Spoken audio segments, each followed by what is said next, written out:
नमस्कार, स्वागत है आपका। आपके साथ में हूं अमित गर्ग शुक्ला और ये वक्त है क्राइम की खबरों का। करीब 1 साल और 10 कत्ल, हर कत्ल का एक दूसरे से कनेक्शन। क्राइम का तरीका एक जैसा था, कत्ल का स्टाइल एक जैसा था, मारे गए लोग एक जैसे, बस मरने वाले बदल रहे थे। बरेली पुलिस ने एक सीरियल किलर को पकड़ने का दावा किया है। वो सीरियल किलर जिस पर कई महिलाओं के कत्ल का इल्जाम है। करीब 22 पुलिस टीमें, 1500 सीसीटीवी कैमरे और 1.5 लाख मोबाइल नंबर्स को सर्विलांस पर लगाकर निगरानी की गई, तब पकड़ में आया खतरनाक साइको किलर।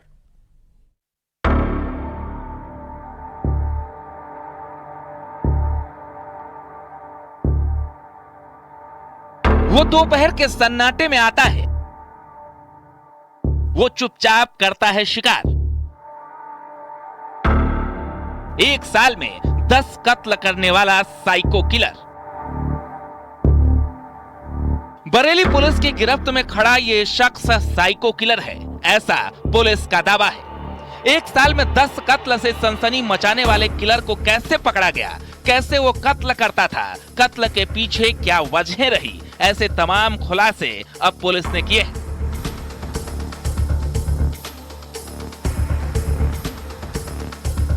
कोची की सभी प्रकरणों में महिलाओं की हत्या हुई है। महिलाओं की हत्या लगभग 45 से 65 वर्ष की एज ग्रुप की है। इन सभी का घटनास्थल गन्ने का खेत या झाड़ियों का दर्जा स्थान रहा, जो मुख्य मार्ग से दूर गांव को जाने वाले संपर्क के अधिक मार्ग है। 17 जून 2023, परतारपुर, बरेली। परतारपुर से 6 किलोमीटर दूर कुलछा गांव में एक महिला की लाश मिलती है। महिला अकेली खेत गई थी, उसे गला दबाकर मारा गया था और गहने गायब थे। ये पहला मामला था जिसे सामान्य मर्डर समझकर पुलिस तफ्तीश कर रही थी, लेकिन तभी एक ही पैटर्न पर हत्याओं के सिलसिले शुरू हुए तो थमे ही नहीं।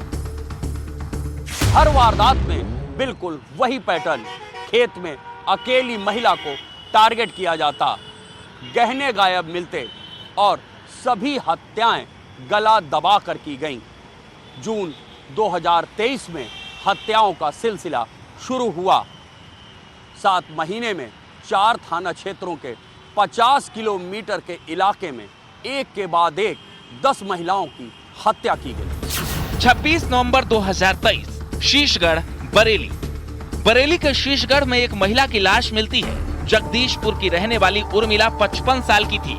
उसकी गला दबाकर हत्या की गई थी और लाश गांव से 500 मीटर दूर गन्ने के खेतों में मिली। सबसे कॉमन बात यह थी कि यह हत्या भी ठीक वैसे ही की गई थी जैसे पहले की 9 हत्याएं हुई थी।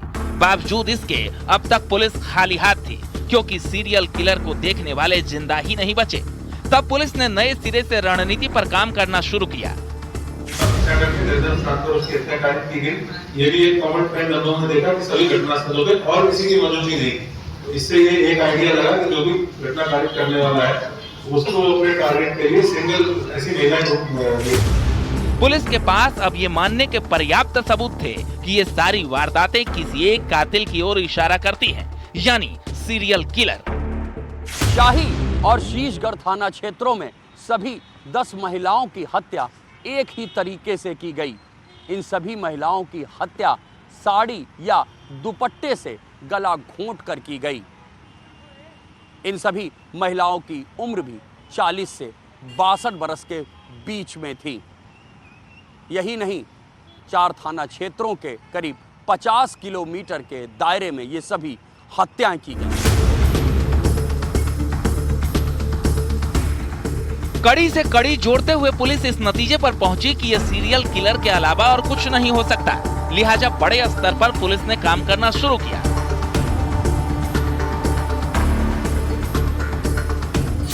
इसके लिए एसएसपी ऑफिस में एक कंट्रोल रूम बनाया गया। सबसे बेहतरीन पुलिस वालों की 22 टीमें बनाई गई। 1500 सीसीटीवी का इस्तेमाल किया गया। 1.5 लाख मोबाइल नंबर सर्विलांस पर लगाए गए। हिडन कैमरे और बॉडी वार्म कैमरे लगाए गए। इतना ही नहीं, पुलिस को सिविल ड्रेस में लोकल जगहों पर तैनात किया गया, लेकिन तब भी कोई खास कामयाबी हाथ नहीं लगी। लिहाजा पुलिस ने गूगल मैप की मदद से 50 किलोमीटर के एरिया को मार्क कर एनालाइज कराया, लेकिन कोई कामयाबी हाथ नहीं लगी और सीरियल किलर आजाद घूमता रहा।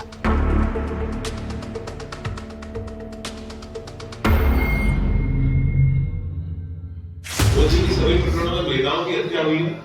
महिलाओं की हत्या लगभग 45 से 65 वर्ष की एज ग्रुप की है। इन सभी का घटनास्थल गन्ने का खेत या झाड़ियों का निर्जन स्थान रहा, जो मुख्य मार्ग से दूर गांव को जाने वाले संपर्क में अधिक मार्ग है। मतलब मेन रोड पे कोई घटना नहीं हुई, लेकिन जो रंडियां हैं उसके किनारे खेत है, खासकर गन्ने के खेत या ऐसे स्थान जहाँ पर गाड़ियां ज्यादा है, उस तरह के स्थानों पर ज्यादा घटनाएं हुई।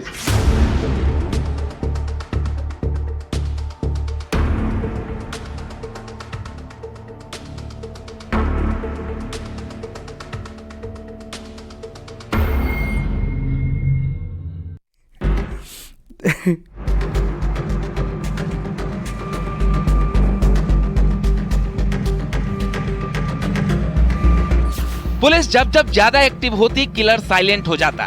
थक हार कर पुलिस ने सुनी सुनाई बातों के आधार पर 3 स्केच बनवाए और बीते बुधवार यानी 7 अगस्त 2024 को इन्हें जारी किया। जल्द ही पुलिस के हाथ उम्मीद से ज्यादा जानकारी थी। मुखबिर ने खबर दी कि 35 साल का कुलदीप नाम का शख्स कई बार महिलाओं का पीछा करते पकड़ा गया। उसकी पारिवारिक हिस्ट्री भी साइको जैसी थी और भी कई ऐसे सबूत थे जो कुलदीप के साइको किलर होने की गवाही दे रहे थे। लिहाजा पुलिस ने खबर मिलते ही कुलदीप को धर दबोचा। मुखबिर की खबर सही निकली। गिरफ्तारी के बाद पुलिस ने जब पूछताछ शुरू की तो साइको किलर ने हर कत्ल की कहानी बयां कर दी। उसने कबूल किया कि कुल 6 कत्ल किए हैं, लेकिन क्यों और कैसे, ये सवाल अब भी बरकरार था। पूछताछ में पता चला कि कुलदीप की मां बचपन में गुजर गई थी। पिता ने दूसरी शादी की थी, लेकिन सौतेली मां के कहने पर पिता उसे मारते थे। यही से महिलाओं को लेकर उसके मन में नफरत पैदा हुई।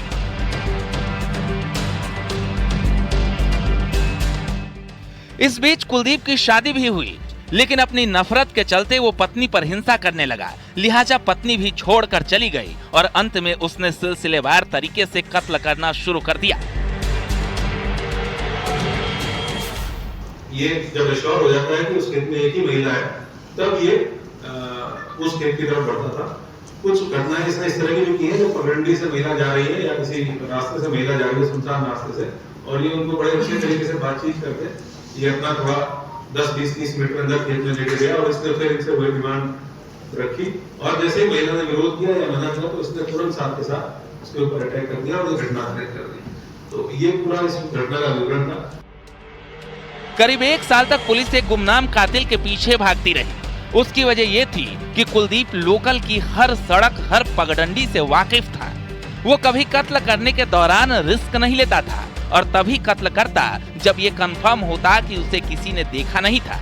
लेकिन कातिल कितना भी शातिर हो, एक न एक दिन कानून के शिकंजे में आ ही जाता है। Bureau report, news 18।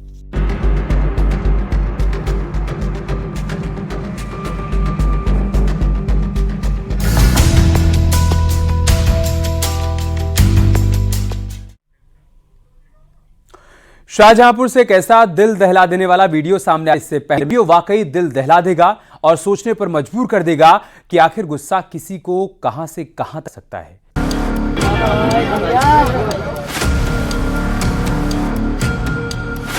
ये तस्वीरें इतनी खौफनाक, पूरा वीडियो, लेकिन खूनी बीवी का वो रूप देख लीजिए जो कत्ल से ठीक पहले था। झगड़े का है, लेकिन हालात कुछ ऐसे बदले कि एक पत्नी ने गुस्से में आकर अपने ही पति का सिर मारकर बाहर फेंक दिया। थाना रोजा क्षेत्र के अंतर्गत हथौड़ा चौकी में रोड पर सतराम जो हुआ है, जिसमें पत्नी द्वारा अपने पति पर ईंट से उसके सिर पर वार किया गया। गुस्से से बौखलाई महिला पति की छाती पर बैठकर अपने पति के खुले हुए सिर में हाथ डालकर उसका भेजा निकालकर ऐसे फेंक रही थी मानो वो कहीं से पानी उलीच रही हो। सबसे बड़ी हैरानी की बात तो ये है कि जब ये सब हो रहा था तो वहाँ उसी महिला के पास एक पुलिस वाला भी खड़ा मोबाइल पर बात कर रहा था। वो महिला को रोक भी नहीं रहा था। इतनी खौफनाक घटना घट गई और लोग तमाशा देखते रहे। थोड़ी देर बाद महिला ने पुलिस को पकड़ा, लेकिन तब तक वो अपने पति का भेजा निकाल चुकी थी। उसके हाथ खून से सने हुए थे। वाकया शाहजहांपुर के रौजा थाना क्षेत्र के हथौड़ा गांव का है। यहाँ 40 साल का सत्यपाल अपने परिवार के साथ रहता था। उनके 2 बच्चे थे जो अपनी दादी के पास रहते हैं। गुरुवार को सत्यपाल अपने घर पर खाना खाने आया था, तभी बीवी से किसी बात पर झगड़ा हो गया। गुस्से में आकर सत्यपाल ने अपनी पत्नी गायत्री देवी की पिटाई कर दी। पिटाई से गायत्री ने भी आपा खो दिया और पति सत्यपाल के सिर पर ईंट से वार किया। यही नहीं, वो लगातार एक के बाद एक सत्यपाल के सिर पर ईंट से वार करती चली गई। पत्नी ने सत्यपाल के सिर पर इतनी ईंटें मारी कि सत्यपाल ही दिल दहल जाता है। आगे की तस्वीरें इतनी विभत्स हैं कि हम आपको नहीं दिखा सकते। मंजर इतना भयावह था कि मौके पर पुलिस वाला पहुंचा, लेकिन खौफनाक मंजर ही देख पत्नी द्वारा अपने पति पर ईंट से जो कि सिर पर वार किया गया, जिसकी अपने घर के दरवाजे पर ही मौत हो गई है। इसकी बॉडी पंचायतनामा यहाँ से भेजी जा रही है, करा के कार्रवाई की जाएगी। पत्नी को हिरासत में लिया गया है और पूछताछ की जा रही है। वारदात की खबर मिलते ही अतिरिक्त फोर्स मौके पर पहुंचा। घटना स्थल का नजारा देख पुलिस के भी होश उड़ गए। पुलिस ने मौके से महिला को खून से सने हाथों के साथ गिरफ्तार कर लिया। स्थानीय लोगों का दावा है कि महिला मानसिक रोगी है। हालांकि पुलिस पूरे मामले की जांच कर रही है। Bureau report, news 18।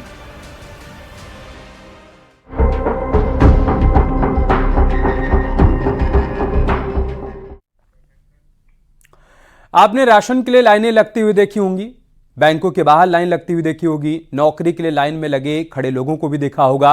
लेकिन आजकल यूपी में एक ऐसी लाइन लग रही है जिसकी किसी ने कल्पना भी नहीं की होगी। आखिर थाने में एक ऐसी लाइन लगी है, एक रिपोर्ट के जरिए आपको समझाते हैं। कुछ काम धंधा कर रहे हो? चोरी चकारी कर रहे हो? नहीं। देख लेना। नहीं बाबू जी, कभी देख लेना। हाँ, ये किसी योजना की लंबी लंबी लाइन नहीं है। ये किसी कंपटीशन का हिस्सा नहीं है। ये लाइन है हिस्ट्री शीटर्स की। एक से बढ़कर एक अपराधी एक ही कतार में, सब लाइन लगाकर अपनी हाजिरी दर्ज करा रहे हैं और गुहार लगा रहे हैं, साहब अब मैं सुधर गया हूँ, अब मैं कभी गुनाह नहीं करूँगा। कुछ काम धंधा कर रहे हो? चोरी चकारी कर रहे हो? नहीं। देख लेना। नहीं बाबू जी, कभी देख लेना। हाँ, लाइन है जो थाने पहुंच करके हाजिरी लगा रही है। आपको बता दें, ये वो हिस्ट्री सीटर हैं जो गांव में जलवा बनाते थे, जो गांव में जलवे से रहते थे, जो हर विवाद गांव में बढ़ाते थे और जो थानों पे जलवे से फोन करके लोगों को छुड़ाते थे। ये तस्वीरें हरदोई जिले के अतरौली थाना इलाके की है। तस्वीरों में नजर आ रहा है कि किस तरह अपराधी हाथों में तख्ती लेकर थाने पहुंचे हैं और शपथ ले रहे हैं कि अब अपराध नहीं करेंगे। कुछ काम धंधा कर रहे हो? चोरी चकारी कर रहे हो? नहीं। देख लेना। नहीं बाबू जी, कभी देख लेना। हाँ, भले ही लोग इन तस्वीरों के जरिए पुलिस पर सवाल उठा रहे हैं और इसे फिक्स मैच बता रहे हैं, लेकिन सच तो यही है कि अपराधियों में इतना खौफ पुलिस के एक बार का ही है, जो ये अपराधी जान बचाने की गुहार लगा रहे हैं। एक अभियान चलाया जा रहा था। उसी क्रम में थाना अतरौली क्षेत्र के 71 हिस्ट्री शीटरों को थाने पर बुलाया गया था एवं प्रभारी निरीक्षक अतरौली द्वारा उन्हें अपराध से दूर रहने के लिए हिदायत दी गई एवं प्रत्येक महीने के निश्चित तारीख में थाने पर हाजिर लगाने को निर्देशित किया गया। दरअसल हरदोई के अतरौली थाने में 71 हिस्ट्री शीटर ने लाइन लगाकर थाने में हाजिरी दर्ज कराई और शपथ ली कि अब कभी अपराध नहीं करेंगे। हरदोई पुलिस की ये तस्वीरें सोशल मीडिया पर खूब वायरल हो रही हैं। Bureau report, news 18।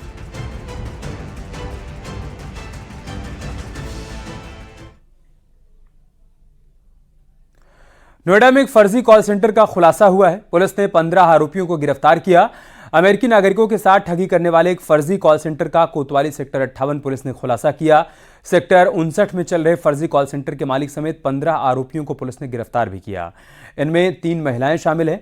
पुलिस ने मौके से 25 लैपटॉप, 16 मोबाइल समेत इलेक्ट्रॉनिक डिवाइस भी बरामद की हैं। ये जालसाज अमेरिकी नागरिकों को टारगेट कर उनके कंप्यूटर, लैपटॉप पर पॉपअप मैसेज भेजा करते थे और सिस्टम को हैक कर लिया करते थे। इसके बाद तकनीकी सहायता के नाम पर बड़ी कंपनियों के नाम पर वसूली करते थे।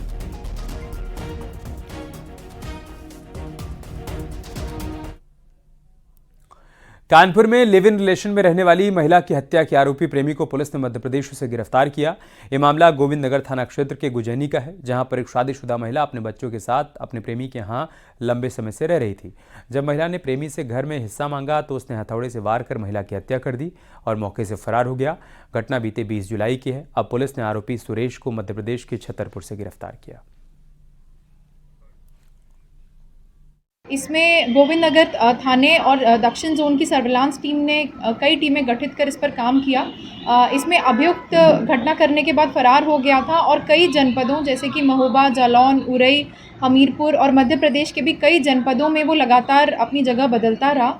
इसमें कल रात मध्य प्रदेश के सांची जनपद रायसेन से इसे गिरफ्तार कर लिया गया है। इसमें डीसीपी साउथ सर के द्वारा इस पूरी टीम को 25,000 रुपये के इनाम की घोषणा भी की गई है। बुलंदशहर में व्यापारी से लूट करने वाला लुटेरा गिरफ्तार हो गया। आरोपी के पास से लूटे हुए 19,300 रुपये बरामद कर लिए गए हैं। परचून व्यापारी से बदमाश नोटों से भरा थैला लूटकर फरार हो गए थे। पकड़े गए बदमाश आसिफ पर 12 से ज्यादा मुकदमे दर्ज हैं।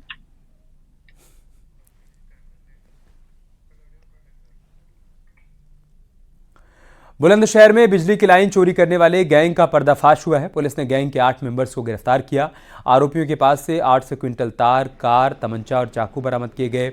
ये गैंग बुलंदशहर और मथुरा समेत कई जिलों में चोरी की वारदात को अंजाम दे चुका है।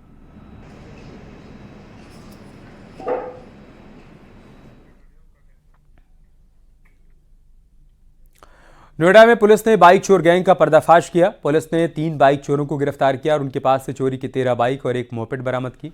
दिल्ली एनसीआर में गैंग एक्टिव था। चोरी की बाइक को हमीरपुर में बेच दिया करते थे। कब्जे से तमंचा और कारतूस बरामद किया गया। बाइक को ये तो कोई फिक्स नहीं था, जो जितनी है वो बाइक की उसके उम्र के अनुसार हो जाता था कि अगर नई है तो अच्छी कीमत मिल जाती थी, पुरानी है तो कम मिलती थी। ये इनका जो भी कहना है कि ये ज़्यादातर हम हमीरपुर सप्लाई किए। रिसेंट चोरी नोएडा कब की थी? रिसेंट चोरी तो अभी कल ही की थी, कल ही पकड़े गए थे। कितनी बाइक अब तक चोरी कर चुके हैं सर? इनका तो कहना है कि हम 22-23 गाड़ियां तो हमीरपुर भेज चुके हैं, 14 बरामद हो गई हैं, पर मुझे लगता है 50 से कम नहीं होंगी और ज़्यादा ही होंगी। कितने समय से कर रहे थे चोरी? लगभग 6 महीने से कर रहे हैं। इधर नोएडा में पुलिस ने सेक्टर 18 के इलेक्ट्रॉनिक्स मार्ट में चोरी करने वाले 2 चोरों को गिरफ्तार किया। इनके पास से चोरी के 22 आईफोन और एक एप्पल वॉच बरामद की गई। इसकी कीमत करीब 20 लाख रुपए है। चोरी 31 जुलाई की रात को की गई थी। गिरफ्तार चोर दिनेश और सरोज चोरी के बाद बिहार भागने की फिराक में थे, लेकिन पुलिस ने उससे पहले ही इनको धर दबोचा।